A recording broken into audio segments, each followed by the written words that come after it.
I used to be a guy who was experiencing the world, and now I feel like the world and the universe experiencing a God.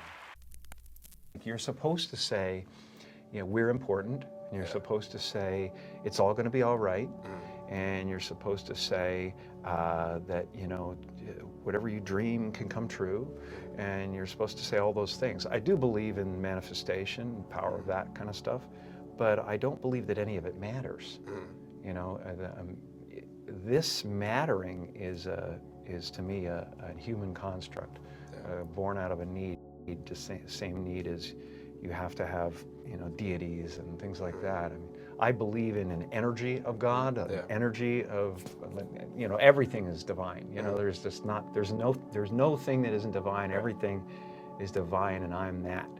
I'm not the body. I'm you guys, and I'm this thing, and I'm this thing, and I'm the cameras, and it doesn't matter to me what's happening on them. Sometimes I still have the groove cut in me that, you know, wants my hair to look nice. Right. It's an ancient thing. You know, there's still ego there, but I don't. I'm finding that ultimately the freedom from it is something people are kind of hungry for in a way. They're like, I don't want to be me either. Right. You know, and I go, well, great, because you never have been. The knowledge has been evolving, you know, and I had to. I believe that I had to become a famous, you know, idea. And get all the stuff that people dream about, and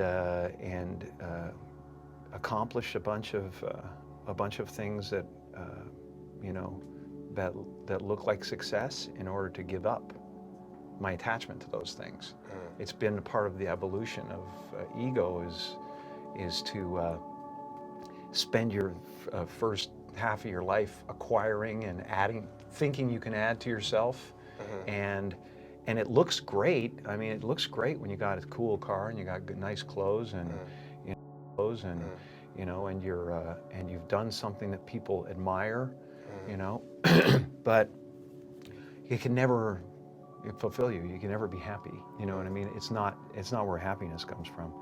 And you know, I dealt with depression, you know, a few years ago, and people still think, well, he's going through, you can tell he's depressed, and it's not. I have no depression in my life whatsoever, literally none.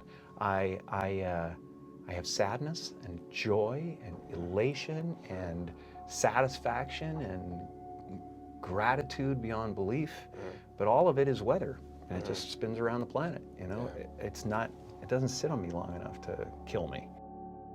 The one thing, like, people talk about depression all the time. The difference between depression and sadness is just, you know, from happenstance. Whatever happened or didn't happen for you, or, you know, grief or whatever it is. And depression is your body saying, fuck you, I don't want to be this character anymore. I don't want to hold up this avatar that you've created in the world. It's too much for me. Right. You know? And so a friend of mine who's a spiritual teacher has a really good take. His name is Jeff Foster, and his take on it is that they should change. You know, you should think of the word of depressed as deep rest. Deep rest. Your body needs to be depressed. It needs deep rest from the character that you've been trying to play. Right. You know, the great and powerful Oz. I'm the great and powerful Oz. How dare you come near me?